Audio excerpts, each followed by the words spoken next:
Are the robots going to take over the world? So you take away people's bread and butter. That's your job. They use publicly available videos to create deepfake.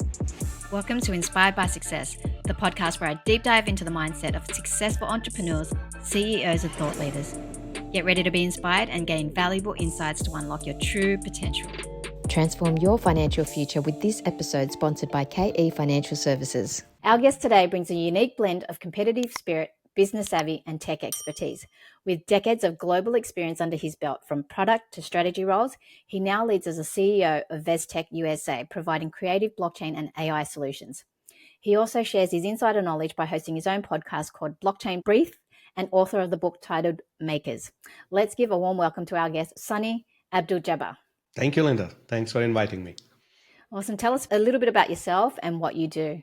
So what I do is I work with companies from mid-size to large corporations and governments as well in navigating the ever-changing landscape of technology.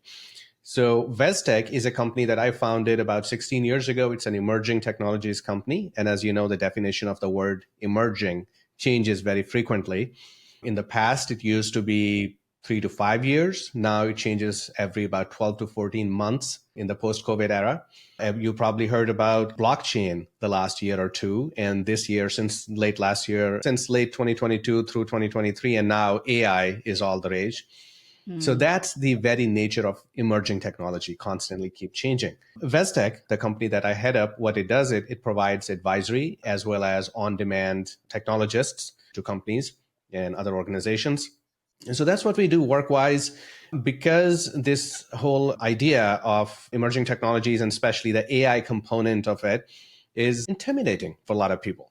Whenever you bring up AI or robotics, the very first thing people ask is, so is it going to be like Terminator movie? Are the robots going to take over the world? So in order to answer that question, if the robots are going to take over the world, I wrote a book called Makers. And we can talk more about it if you like, but that's kind of my high-level overview. Well, there's a couple of things I'd like to unpack there, but we'll head to the 16 years you mentioned. That's a long time to be in business too. And I'm curious to know, what's your secret to success and to have it lasting so long? Purpose. I think purpose is the very first thing we need to have and we need to know. I finished my business school a long time ago, and like all my classmates, I wanted to get a high-paying job in the corporate world. So I got my first few jobs in the corporate world after the business school. And what I was doing in the corporate world, I was doing something called corporate process optimization, which is a fancier way to say jobs elimination, essentially. Because when you streamline processes, you find out where people can be taken out, save money and all that. In most cases, not always, but in most cases. And I did that, single guy, traveling around, making money, life was good. In the middle of all that, I visited one of my elders, my grandmother. She asked me, what do I do for work? I told her what I do for work. And the way I put it, I remember, I think I said, once I'm done streamlining processes in organizations, each of their employee can do the job of 3 people. And she responded by saying, if one person can do the job of 3 people, what happens to the other 2? And I said, well, they lose their jobs.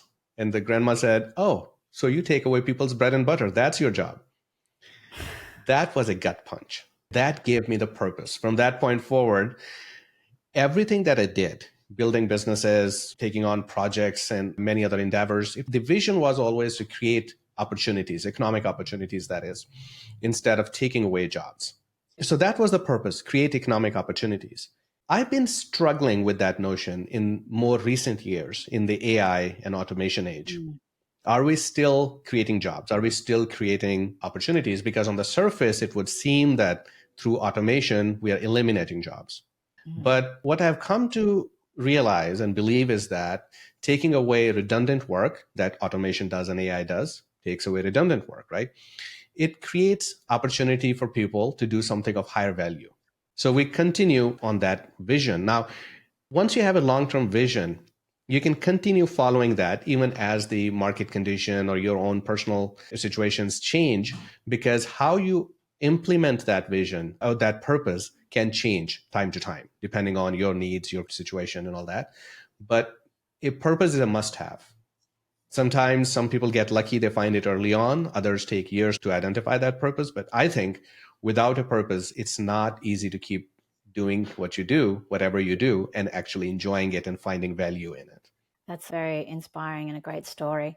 Tell us what recent AI advancements have excited you the most. Some people are terrified of AI, but I, for one, embrace it. There are people that embrace it and use it, and it just saves so much time, and it's just makes my life and work so much more efficient as well. And so I'm excited for the future to come. But what are you excited about the most in terms of AI? What I'm excited about the most, oh, there's a lot. Well, first of all, it's a changing paradigm. We are living through a really interesting time. It's not evolution. If you look at technology, often progress in technology happens in the form of evolution. AI is not evolution. It's a paradigm shift. It's a completely new paradigm. There are people who would argue that if you look at the history of technology, you would find that yes, computers were invented, but what happened between the invention of computer and today? Not a whole lot. We just kept adding more computational power. The storage became cheaper, and that was forecasted already. Years ago, we had formulas to forecast that by year XYZ, we're going to have computation power or storage capacity at these levels. We could forecast that. Before that, look at cars. Car was invented, and then what happened between cars and until we get to Tesla? And one could argue that even Tesla is not an invention, it's an evolution. Right? There is not a lot of invention. What we see as invention is evolution. AI is invention. So when inventions take place, that shifts the paradigm. And in every paradigm shift, there are people who benefit from that. And there are people who have, if they don't keep up with the times, they kind of get left behind. So we are living in those times. Now, people like you and me who have access to microphones, we have access to other people and have some influence. Our job, I think, is to educate people and say, it's a paradigm shift, it's invention, it's not evolution. You either get left behind or you get with the program. So I find that a really interesting place to be in. It's like a very high responsibility role that we can play in the industry. Another exciting thing that I find is the way humans are interacting with technology. And I talk more about that in my book, Makers. Technology side is one, but the other side is how we interact, how we perceive technology, how we interact with this new form of technology, where technology is almost becoming indistinguishable from humans. There have been actually several tests in which humans could not identify whether they were talking to a machine or a human. In some cases, that's bad and done for nefarious purposes. In other cases, it's done for educational purpose. Nefarious purpose example, last week, there was a case in Singapore where a bank employee received a note from their CEO saying, move these many hundreds of millions of dollars to an external bank account. Oh. The employee, he doubted the message. So he responded by saying, can we meet? And so that you could give me this instruction in person. And the CEO said, I'm out of the office. Let's get on Zoom. And invite some of your colleagues too. So the email invite comes in, calendar invite. The CEO is on in the invite and a bunch of other employees of the bank that this particular employee, the first employee that I mentioned, he knows all of these people. So all of them on the Zoom call, the CEO in front of everybody says, these many hundreds of million, move it from the bank to an external bank account immediately. And they had a conversation, call ended. The employee, he moved the money as he was instructed by the CEO. Story twist. Everybody on that Zoom call, except for this one person, was an AI bot. It was a deep fake. Oh, he even used employees that he knew as deep fakes as well. Yes. Jeez. And the information that was used to create those deep fakes was publicly available information. So all these videos that we're putting on YouTube, I don't mean to scare you. That's what it was. That's what it was. They used publicly available videos to create deep fake. And this human, the first employee, he interacted with these deep fakes, couldn't tell the difference, followed the instruction, and fell for this scam. In our company's own first-hand experience, we had a project, AI project, with a behavioral health group in the Middle East. So they have these bunch of therapists who meet with their patients once a week. The question was, what happens during the week when the patient is not meeting with the therapist? So we created these AI digital twins of each therapist based on that particular therapist's style of talking and behavioral methods they use and the frameworks they implement for a particular patient. And then we gave that digital double to this patient so the patient can converse with this digital double during the week until they meet with the therapist, human therapist again.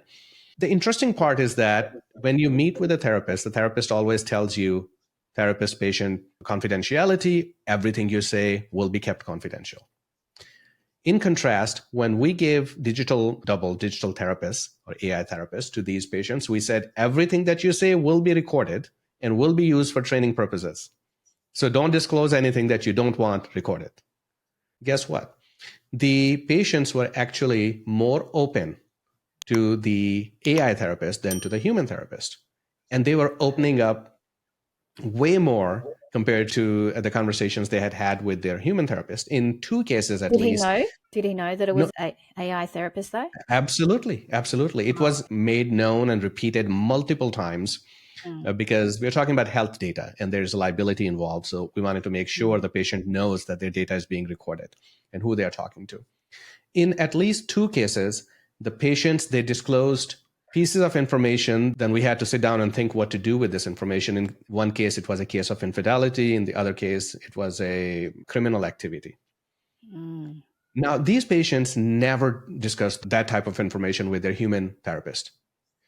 So going back to your question was, what am I excited about? So this is the second thing that I'm excited about, how humans are now finding this new entity, artificially intelligent counterparts, as companions, as trustworthy entities that they can talk to. When you combine that, when you combine humans and this artificial intelligence, because humans have some characteristics that are very hard to copy onto machines, and machines have certain abilities that humans are very bad at, memory, for example, being one, processing of memory or data being another. You combine that, I think that's where the magic sauce is. So it's not Linda versus AI, it's Linda and AI. Yeah. When you think of AI as a tool, then it's amazing. And that's what excites me. Now we have this whole new set of tools to work with, whole new set of technologies to work with, and do things that we weren't able to do in the past. Can we go back to that story, how you said that the guy goes and funnels millions from the CEO? What happened to him? This is an evolving story. It just happened, I think, within the last few weeks. I don't know exactly what happened because I think now they're keeping the information under wraps for now, but it'll come out sooner or later. Wow, that's interesting, to be continued. Yes, I totally agree though. People can use, like, there's software. There's one that's called HeyGen, I think it's called, and it just Yes, I'm very replicas. well familiar. It's amazing technology. I haven't used it yet, but I just see it. But then there's probably all lower versions of it, because when I watch YouTube videos, I see the CEO of Michael Saylor, and you can tell it's so obviously an AI because he looks like a mouse. But so many people that are using AIs for scamming reasons. What are your thoughts on that? Because you could use it for good, like you said, to replicate, but then you could also use the nefarious reasons to scam a lot of people. What are your thoughts on that, and how can we prevent that from happening in the world? Well, that's nothing new. Many of us, not all, many of us are driven by greed. That was determined by, like, Greeks actually formalized it and documented it long time ago, right? Hundreds of years ago, thousands of years ago. So greed will always be there. And whenever we get a chance, we will try to leverage whatever we can leverage in our best interest, or perceived best interest, I should say, because sometimes what we believe is in our best interest may or may not be, right? So perceived best interest, that will always happen. Whichever technology comes out, 2 places. Every new technology goes into 2 places first. That's your defense, army defense, that kind of stuff, and adult stuff. It's not until technology comes out of those 2 areas to the other fields when you really start seeing the impact of it. I saw a demo of a AI-powered product, which was a very small drone, which essentially is a gun. So it's a gun and drone into one. And I saw that at least 7-8 years ago, where it can go and very precisely shoot a target, things like that. So AI, it's not that it's so extremely new. It didn't come out in October of 2022. That's when ChatGPT came out and it became a household name. Everybody started talking about AI. We did one of our largest AI project, I think in 2015, I believe. It was in the construction land development type space. So it's been around. How it will be used, as always, some of us will use it for good purposes. Some of us will use it for not so good purposes, like every other technology.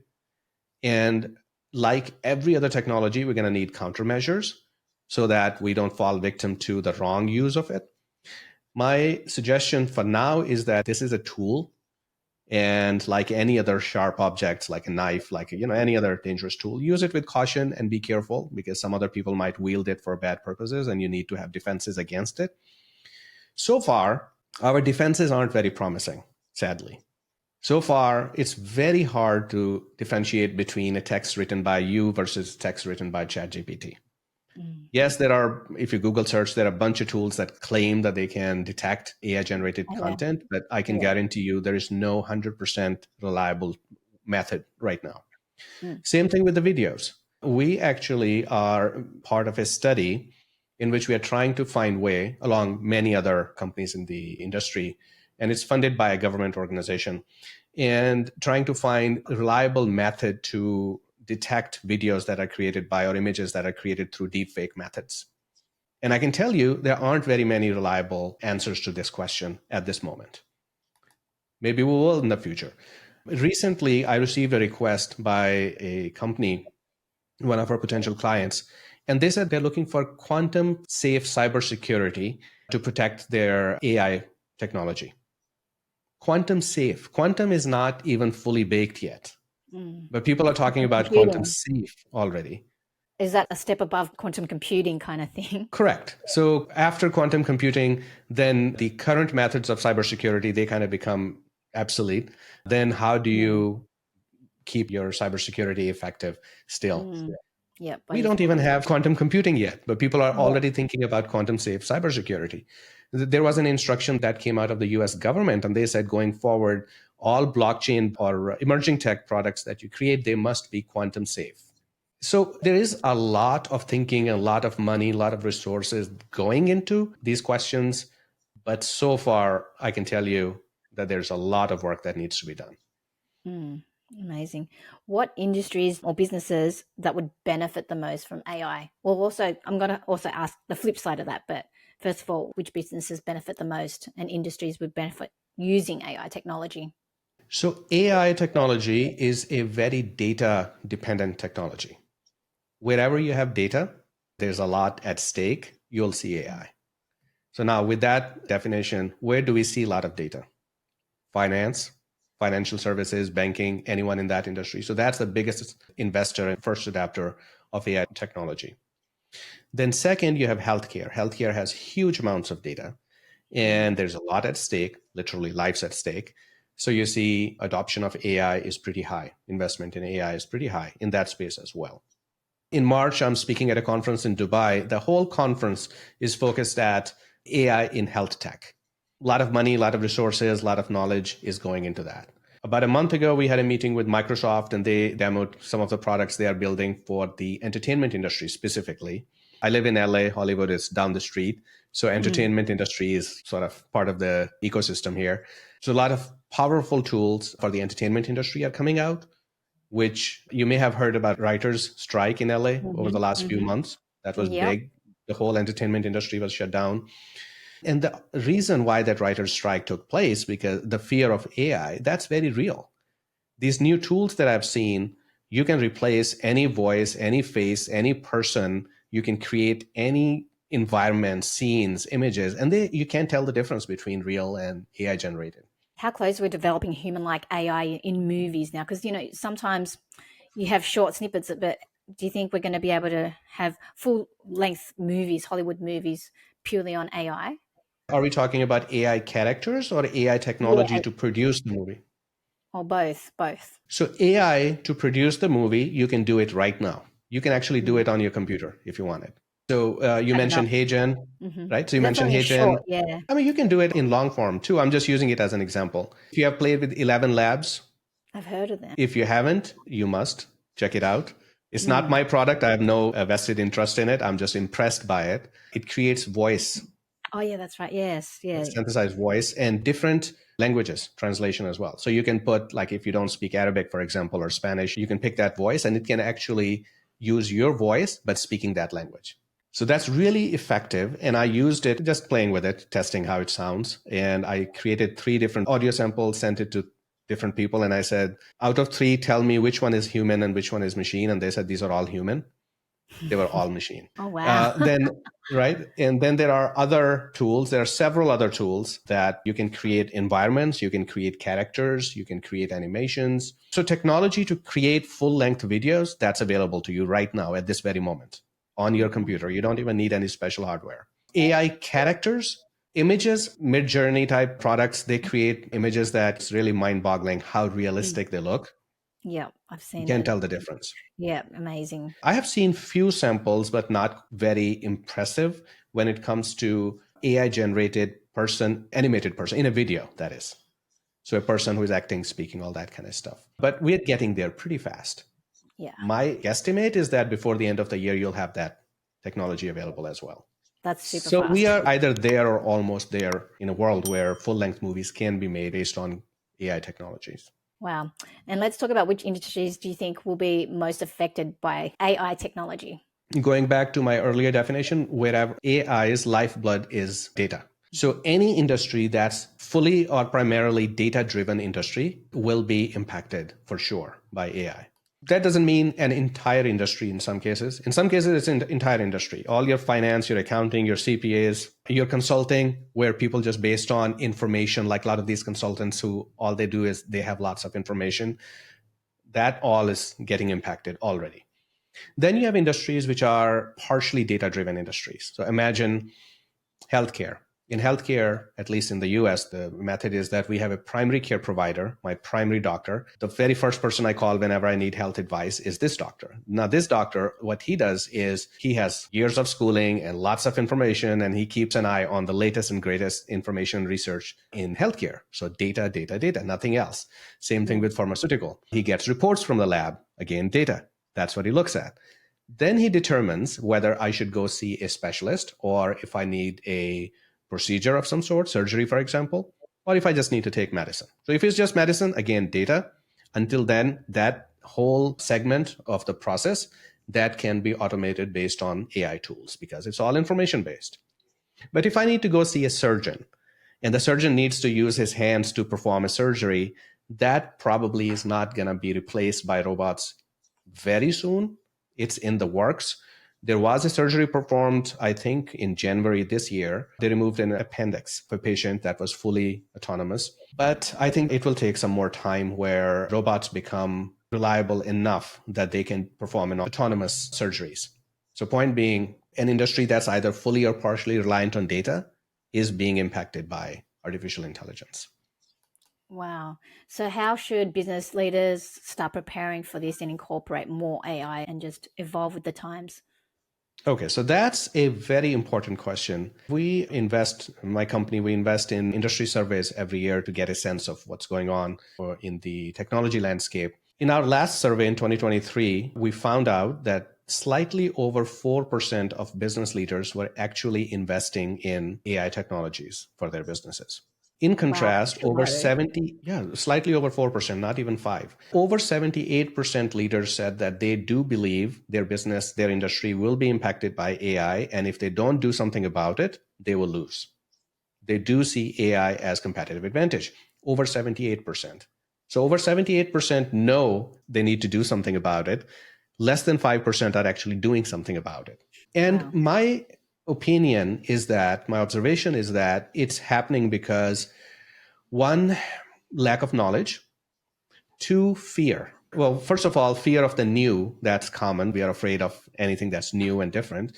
Secondly, well, my business is running, the processes are moving smoothly, and if I introduce AI into my business processes, they might get disrupted. So that risk, operational risk. Many business leaders, very large number, are trying to avoid that operational business risk. And it's very hard for them, for business leaders to sell this idea to their C-suite and their corporate boards. Well, business is running, we are profitable, but there's this new technology, we should bring it in. And my advice to these leaders is, first of all, talk to someone who does this for a living. Someone like me or my colleagues in the industry, someone like our company, Vestec, or other companies like ours. This is what we do day in and day out. Just talk to us. And we are not saying that you need to just shut down all your existing business processes and replace them with AI. We're not saying that at all. We're saying, I believe, and this is my guess, I believe that if we look at any decent sized company's business processes, today you can find places, points, areas of opportunities in those business processes where you can introduce artificial intelligence tools and technologies and improve your efficiency by over 15%. I can almost bet on it. And this is not based on actual research. This is based on my experience and observation. But I'm pretty confident that we can reach 15 to 17% efficiency improvement just by tweaking the existing systems, let alone replacing the existing processes or bringing in AI at like some extravagant scale. So Wow. that's what needs to happen. Organizations need to have either individuals or teams at high level, at executive level, within organizations that can sort of lead this effort, that can keep an eye on what's going on in the industry. And many companies are doing it. I heard Boeing has a role, high level executive of, I think they call him AI advocate or something, or AI champion, something like that. So at the highest level, at the C-suite level, where this entity, this person or a group can interact with industry leaders, industry experts, AI industry experts, and then see how, and identify opportunities where these technologies can be brought in as competitive advantage. Speaking of competitive advantage, for the leaders that want to be moving along with the times and gain a competitive advantage, what tools do you recommend to help their business and their companies grow sufficiently and faster and more efficient as well? Do you have any recommendations on certain tools? That depends on a specific company's processes. As I shared earlier, it's very data driven. AI is very data driven. So any part of your business that's data driven, that's where AI will work the best. Data driven parts of the business tend to be on the finance and accounting side, and then on the sales side. There are tools in marketing, there are tools on production lines, even customer service side, entry level outbound marketing, entry level, not when you go at a higher level where more conversations and more trust building is needed, especially in high price ticket items. I don't think it's there yet, but it will be soon. Entry level, just to open the doors, just to start conversations, tools are already available and quite inexpensively available. I'm not saying at all that we need to replace humans all of a sudden, because humans work best when they work in conjunction with machines. Machines and humans together is the winning recipe. Wherever you see that you can make one of your employees or one of your processes more efficient by introducing an AI tool, I think that's the opportunity. Instead of trying to just replace your entire workforce or your entire existing processes that you built over the years and trying to replace them with AI because it seems cheap, I think that would be a bad idea. But combining the two is an opportunity for sure. Let's talk a bit about the blockchain technology, reshaping the future of finance. Because when you think of blockchain, most people think of cryptocurrencies, but what are your thoughts on that in terms of reshaping the future as well? Cryptocurrencies certainly introduced blockchain to the world. Bitcoin was the first, and that's how I got introduced to blockchain as well. I was one of the early users of Bitcoin many, many years ago when it was like less than $1. I bought wow. Must be rich several. now. That was a Today, great I time think to it's get in. $44,000. So I bought several Bitcoins and then I was curious, what is it, how it works? And turns out, well, there's this technology behind it called blockchain. And over the years, I learned more about it. Then our company became one of the front runners in blockchain development. In more recent years, we have done a lot of blockchain development. You have to look at these things in a bigger picture format, not just one technology at a time. First, you collect data somehow. That data can come from machines, humans, ledgers, aliens, you name it. So data comes from somewhere. Then you have blockchain in the middle where you store this data. It's a secure database. Then you have AI that you apply that AI on this database to find actionable insights. And then we use different automation methods to implement those actionable insights and get something done. Now, keeping that equation in mind, financial sector has huge amounts of data available. Historically, it's a data business. We did an implementation in 2018. There's a middle market bank, $80, $90 billion market value. And their issue was they wanted to catch potential fraud attempts before those fraud attempts actually are made. How do you catch criminal activity even before that criminal activity actually takes place? Turns out, if you have enough data, by applying pattern detection algorithms, you can look at previous fraud attempts and see in previous fraud attempts what was happening right before an actual fraud took place. Turned out there are patterns of keystrokes on a computer keyboard, for example, in a certain pattern that then lead to fraud in many cases. So we were able to find those patterns, and then we were able to implement those checks and balances. So whenever you have in the future those kind of series of keystrokes or those patterns of keystrokes, for example, that's a red flag. Now do something, right? So that do something part, then that's up to the bank. What they want to do? Do they want to block a transaction? Do they want to, call the user? So there were a bunch of things that were put in place. So that's an example of how AI can be implemented in a situation where you have large amounts of data, historical data available, and then based on that, you can detect patterns. And based on those patterns, you can learn something and make the business either cheaper, safer, faster, secure, any of those things. These are basically the 3 or 4 things that any business looks for. Okay, how can I do things cheaper, faster, better, secure, those kind of things. In the future, I see banks and financial institutions becoming more and more digital and less physical. So we would probably see financial institutions shutting down their physical branches, or even if there are branches, banks branches, we would probably see fewer and fewer employees there because more and more machines will be able to do that work. So that kind of is the trend of the future. And that also means more streamlined processes within financial institutions. In the past, if you want to get a loan approved to buy a house, for example, that might take a month. Now, when you have automated processes, you might be able to do it in a day, right? Because all the data is readily available. The validity of the data is already checked. There was actually a case a few years ago. A house was bought in Florida, United States, in like one keystroke on a computer. Oh, wow. Usually the process of buying a house is much longer. Now, in reality, there was a lot of background work that was done before that. So it's not like they just pressed a button and bought a house. There was some background work. But the process of signing documents and process of moving money and can I trust you or not? Should I sign the title over to you before you pay me the money, or should you get the title first and then pay the money? Like all those things, all the risks. Should I put money in escrow or not put in escrow? Can I trust the buyer or not? All those things kind of are taken out of the equation because the data is secure. You know that it's reliable. It's already validated. Automated processes are in place. The moment I say, yes, I'm willing to buy, 100 different documents that need to be signed, get signed and get validated and sent to whoever they need to be sent to. So that is the future that we are moving towards. More and more speed, accuracy, reliability. And with that, of course, comes higher risk of fraud and nefarious activities and, all kind of bad stuff. And like I said, it's a tool. How are you going to wield it for good purpose or bad purpose? That's up to you. Wow, this has been a very insightful conversation and makes me more excited of what is to come with AI. What's one key message you'd like to leave our audience with? Many years ago, I started asking people a question. How do we avoid Terminator-like scenario in the future? Because, whenever I would start talking about AI, the very first question would come is, so the robots are going to take over the world? So I said, let's find out, is there anything we can do to avoid that? And I kept asking people from different expertise, different professional backgrounds. I kept asking this question. And what I found out at the end was the best answer that I found was, what do you do to prevent your children from doing stupid stuff 20 years down the road? You give them good values today. You teach them how to be good human today so that when they grow up, they will be better humans. Same thing with AI. AI is trained essentially the same way as we train children.